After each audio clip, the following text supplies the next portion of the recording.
സുരേഷേട്ടാ എന്താ കിടക്കണേ?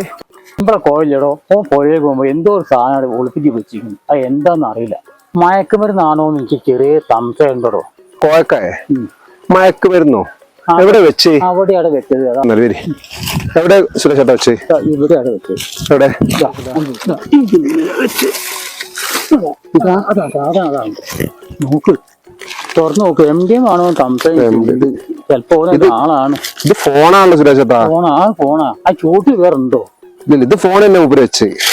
ഇങ്ങനെ വിളിപ്പിക്കേണ്ട ആവശ്യമുണ്ടോ ഫോണ്? എടാ എന്റെ ഫോണാണോടാ നീ അങ്ങനെ എടുക്കണത്? ഫോണാ മോനെ, അങ്ങനെ തന്നാളാ.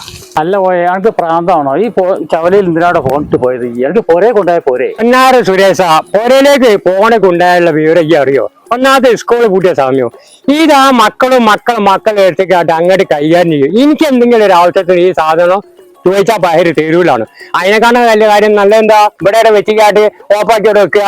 എനിക്കെന്താ ആവശ്യം ഉണ്ട്? ഇവിടെ വരിക, ഓണാക്കുക, വിളിക്കുക, പിന്നെ ഇവിടെ വെക്കുക. നല്ല കാര്യം. ഓർക്കും ഇറങ്ങാറില്ല, എനിക്ക് ഇറങ്ങാറില്ല. സ്കൂള് പോട്ടുക എന്റെ പുറയിലുണ്ട് സാധനം വരെ.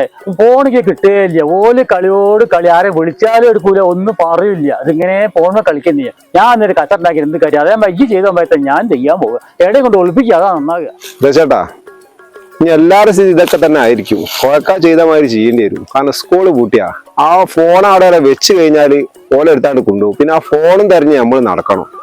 അപ്പൊ കുട്ടികളെ ഫോൺ ഉപയോഗിക്കുന്നത് നല്ലതൊന്നല്ല. കാരണം കണ്ണും തമരും. ഈ മക്കൾക്ക് അത് അറിയില്ലോ. ഇത് രക്ഷിതാക്കളെ നല്ലോണം ശ്രദ്ധിക്കേണ്ട ഒരു കാര്യം തന്നെയാണ്.